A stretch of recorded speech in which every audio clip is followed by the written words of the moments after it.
Je ne verrai plus maintenant faire mon métier sans les outils que tu proposes. Quand le cerveau il a compris ces mécanismes et qu'il les met en place aussi pour les apprentissages scolaires, l'enfant il devient efficace et performant au niveau des apprentissages. Je propose aux parents, donc je laisse le choix, à 99% ils me suivent.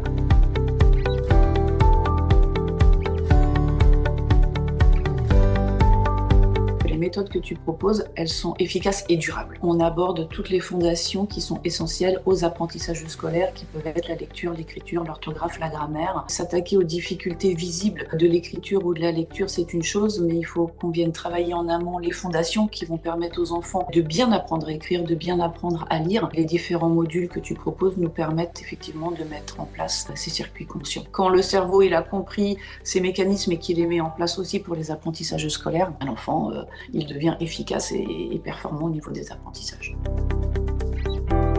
Un petit patient où on a travaillé le jeu Discricolor qui permet de développer donc une vue consciente, que l'enfant apprenne à faire attention à ce qu'il voit. J'ai pris une figure, la première figure. 5 mois après, il a pu ressortir de mémoire cette figure. Au début, il a un peu paniqué. Oh là là, ça fait longtemps que je l'ai pas fait. Et en fait, voilà, je l'ai accompagné en le rassurant, en disant que tout était dans sa tête, que tout était là, mais qu'il faut juste qu'il apprenne à aller rechercher les informations. Qu'on a pris étape par étape. Et là, même sa maman, elle en est pas revenue.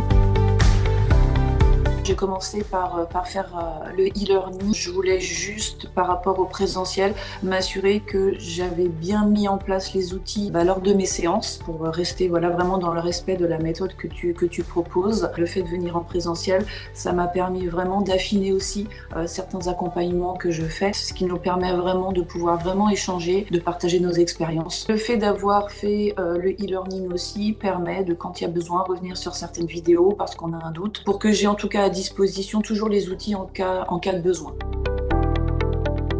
Pour les enfants qui maintenant sont en CP, je fais plus de bilan grapho. Je passe d'office par la séance d'état des lieux. Ça permet de venir observer quelles fondations font défaut à l'enfant et donc de pouvoir les renforcer. Mais je propose aux parents, avant de se lancer dans la rééducation de l'écriture, de faire une séance d'état des lieux. Je leur explique, je prends le temps grâce à une pyramide, la pyramide des apprentissages, pour leur montrer effectivement tout ce que l'enfant doit mettre en place au fur et à mesure des années pour bien aborder les apprentissages scolaires. À 99% ils me suivent. Je leur explique qu'en général, il serait bien de faire quelques séances où on ne travaille que les fondations et ensuite on commence à mixer. C'est dédié soit à l'écriture, soit à la lecture en fonction de pourquoi on vient me voir.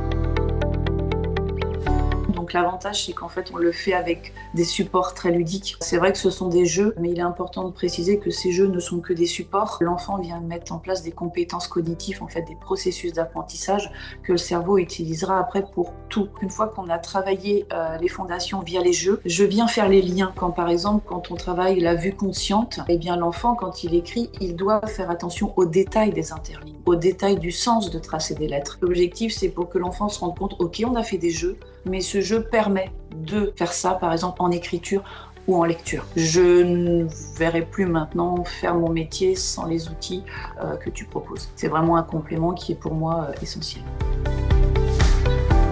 Pour la pédagogie de la parole, donc qui est en fait finalement le pilier de tous les modules que tu proposes, je me suis rendu compte moi-même que je ne verbalisais pas suffisamment, c'est-à-dire que assez rapidement on vient nous mettre dans le silence, ne serait-ce qu'à l'école.